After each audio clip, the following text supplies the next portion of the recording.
Assalamualaikum warahmatullahi wabarakatuh. Perkenalkan, nama saya Fatha Alamri, NIM 1923049. Saya dari kelas PAI 6B. Baiklah, di sini saya akan menjalankan tugas UTS mata kuliah micro teaching yang berjudul keterampilan mengelola kelas. Jadi, yang pertama yaitu pada dasarnya, proses belajar mengajar merupakan inti dari proses pendidikan secara keseluruhan. Di antaranya, guru merupakan salah satu faktor yang penting dalam menentukan keberhasilan proses belajar mengajar di dalam kelas. Oleh karena itu, guru dituntut untuk meningkatkan peran dan kompetensi serta mampu menciptakan lingkungan belajar yang efektif. Dan akan lebih mampu mengelola kelasnya sehingga hasil belajar siswa berada pada tingkat yang optimal. Selanjutnya, adapun peran guru dalam proses belajar mengajar, yaitu guru sebagai demonstrasi. Demonstrasi di sini, guru mampu membimbing anak-anaknya untuk menjadi orang-orang yang berani dalam mengeluarkan pendapat. Yang kedua, guru sebagai pengelola kelas. Jadi, guru mampu mengelola kelas itu agar senantiasa ceria dan suasana kelas tercipta dengan baik. Misalkan dalam hal diskusi. Nah, dalam hal diskusi itu ada beberapa kelompok yang saling tanya jawab. Maka guru harus pintar, harus cerdas dalam meningkatkan keceriaan atau keterampilan di dalam pengelolaan kelas itu. Yang ketiga yaitu guru sebagai mediator dan fasilitator. Mediator dan fasilitator di sini yaitu mampu mendorong siswa untuk menjadi siswa yang semangat dalam berdiskusi atau mengeluarkan pendapat. Fasilitator yaitu mampu memfasilitasi semua kegiatan atau alat dalam mengajar. Yang keempat yaitu guru sebagai evaluator. Evaluator di sini yaitu dapat menguasai materi yang akan diajarkan untuk anak-anak tersebut dengan menggunakan bermacam-macam media yang akan diajarkan. Selanjutnya yaitu dalam rangka memperkecil masalah gangguan dalam kelas, ada pentingnya guru untuk mengetahui, menguasai prinsip-prinsip dalam pengelolaan kelas. Yang pertama yaitu hangat dan antusias diperlakukan di dalam proses belajar mengajar.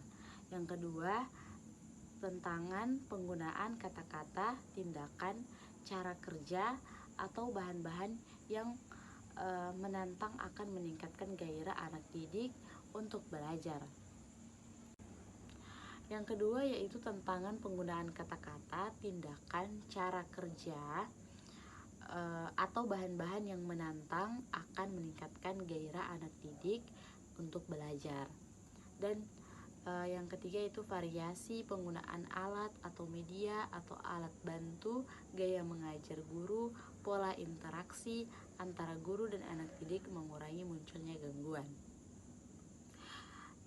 Yang ketiga ada keluasan, yaitu tingkah laku guru untuk mengubah strategi pembelajaran dapat mencegah kemungkinan munculnya gangguan anak didik serta menciptakan iklim belajar mengajar yang efektif. Selanjutnya, keharmonisan hubungan guru dan anak didik. Tingginya kerjasama di antara siswa tersimpul dalam bentuk interaksi. Lahirnya interaksi yang optimal bergantung dari pendekatan yang guru lakukan dalam rangka pengelolaan kelas. Ada beberapa pendekatan guru dalam pengelolaan di dalam kelas. Yang pertama, pendekatan kekuasaan. Pendekatan kekuasaan ini mampu berinteraksi lebih dengan siswa, mampu menguasai kelas dengan baik agar terciptanya interaksi yang baik antara guru dan siswa. Yang kedua yaitu pendekatan kebebasan.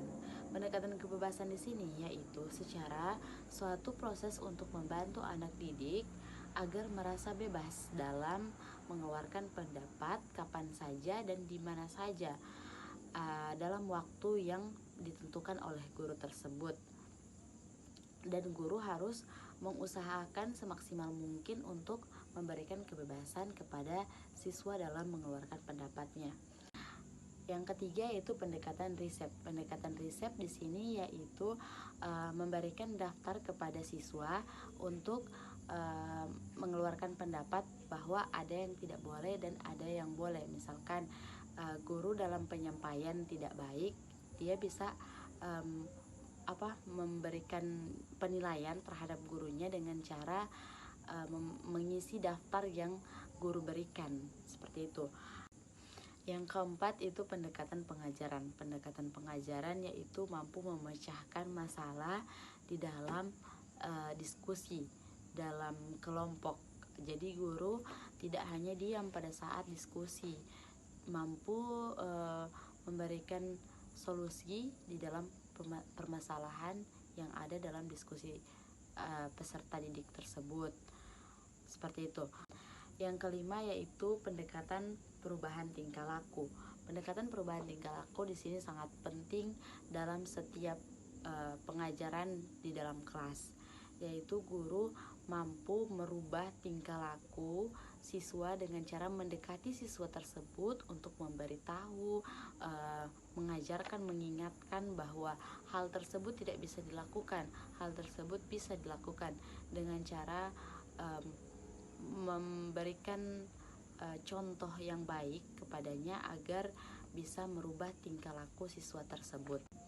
Yang terakhir pendekatan kerja kelompok, yaitu dalam pendekatan ini guru mendorong perkembangan siswa dalam kerjasama kelompok agar proses kerjasama kelompok berjalan dengan baik, diskusi berjalan dengan baik, dan terciptanya kerjasama yang adil dan tidak saling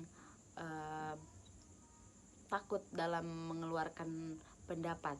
Jadi guru harus memberikan pendekatan dengan siswa lebih lagi, karena siswa akan merasa seperti teman sendiri ketika dia sudah dekat dengan guru dalam hal untuk meningkatkan pendekatan dengan siswa dalam suasana pengelolaan di dalam kelas.